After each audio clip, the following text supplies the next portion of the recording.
Today, the full committee is meeting for our first fully virtual markup to consider the 30 bills I mentioned. These are all consensus bills, which are truly bipartisan, and the details of which have been worked out between myself and the ranking member. Many of these bills were marked up earlier this year in our Energy, Health, and Communications and Technology subcommittees. As our nation continues to suffer from the impacts of COVID-19 and the severe economic downturn, this committee continues to work to provide relief to American people by providing the administration the tools and resources it needs to properly combat the virus and to stimulate the economy. I want to mention that we do not expect recorded votes on any of the bills or amendments, but I will call for a recorded vote on final passage of the first bill. We'll begin this markup by considering 5 energy bills that will improve energy efficiency, promote clean energy, and improve tribal communities' access to affordable, reliable energy sources.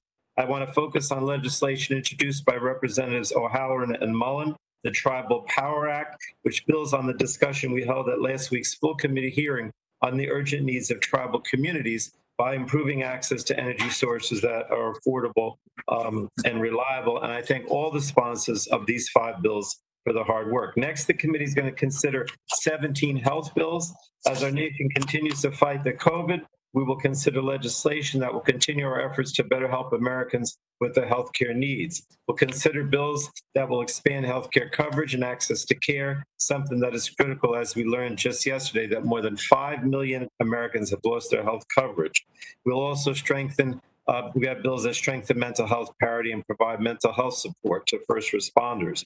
We'll consider a bipartisan bill that incorporates several standalone pieces of legislation to enhance the capabilities of the Strategic National Stockpile, and will also improve the safety of America's food, drugs, and medical devices. And finally, we will consider 8 vital communication policies to better protect and connect Americans.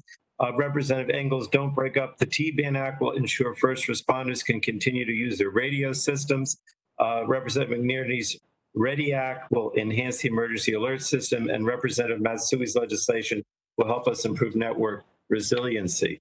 I also want to highlight the Subcommittee Chairman Doyle and Ranking Member Lotta's Spectrum IT Modernization Act that will improve the sorry state of federal spectrum coordination, and the USA Telecommunications Act that I've worked on with Representatives Guthrie and Matsui and our Ranking Member Walden, which will facilitate the availability of open wireless network equipment. So I encourage my colleagues to support all 30 of these bills before us today.